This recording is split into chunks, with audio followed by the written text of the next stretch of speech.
through the three seasons. He was very much present during the first and most of the second. But when I think he kind of got himself into a bit of a bind. Two men, two legends, born just 4 days apart and bound together by a friendship that would change television forever. Leonard Nimoy and William Shatner weren't just co-stars on Star Trek.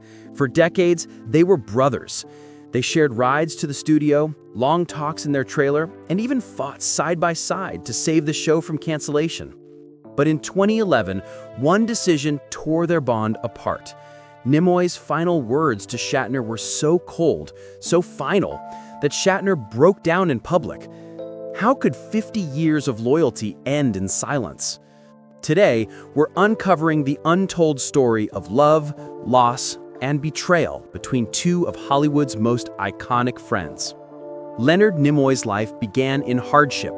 Born to 1931 to Ukrainian immigrants fleeing violence, he grew up in poverty in Boston.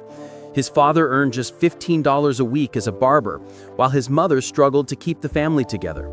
By 6 years old, he already seen neighbors evicted and classmates forced to drop out of school. To help, he sold newspapers for 2 cents each, often dodging street gangs along the way. But amid the struggle, young Leonard found an escape: acting. At only 8 years old, he landed a role in a small Yiddish theater production of Hansel and Gretel.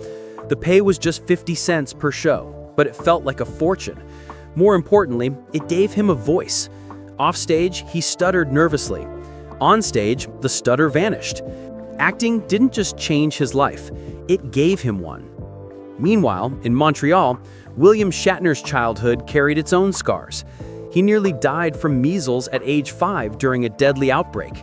Surviving gave him a strange resilience, as if fear could no longer touch him. By age 9, he was already performing on radio, his voice carrying the confidence that would one day command the Starship Enterprise. Both men fought through obstacles, Shatner working his way up from theater in Canada, Nimoy grinding through hundreds of auditions in Hollywood. By the early 1960s, fate brought them together. Star Trek was born, and with it, the most legendary duo in science fiction. At first, the show was fragile, even facing cancellation, but Nimoy and Shatner fought for it, literally paying out of their own pockets to keep fan campaigns alive. Together, they saved Star Trek. Together, they shaped Spock and Kirk into more than just characters. They became symbols of loyalty, intellect, and courage. And behind the camera, their bond was just as real. They shared trailers, confided in each other about personal struggles, and even rewrote scenes together. Shatner defended Nimoy against hateful letters and anti-Semitic attacks. Nimoy supported Shatner through financial hardships. To the world, they were Captain Kirk and Mr. Spock. To each other, they were family. But Hollywood has a way of testing even the strongest ties. As years passed, differences began to surface. Nimoy was cautious, turning down projects to avoid being typecast. Shatner leaned in, embracing every opportunity, even commercials and parodies.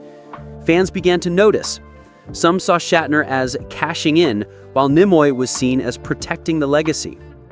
Things grew more complicated when Nimoy stepped into directing. His Star Trek films became critical and commercial successes.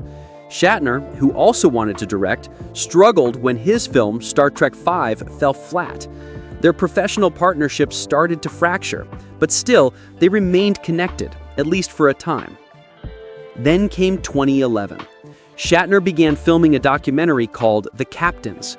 He invited Nimoy to participate. To Shatner's shock, Nimoy refused. No explanation, no discussion. And when Shatner's crew secretly filmed Nimoy at a convention and included it in the documentary without permission, Nimoy felt betrayed. For him, it was the final straw.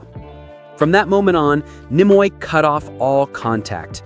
Shatner tried everything: letters, gifts, even emotional public pleas at conventions, but Nimoy never responded.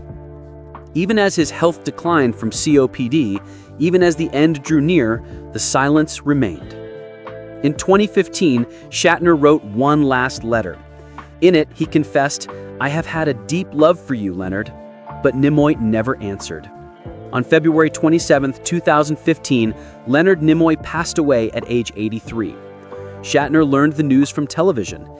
After decades of laughter, struggle, and triumph together, there was no final goodbye. It remains one of Hollywood's most heartbreaking endings to a friendship. Two men who built an empire side by side, separated in the end by a single choice that could never be undone. Some fans believe Nimoy's silence was his way of drawing a boundary.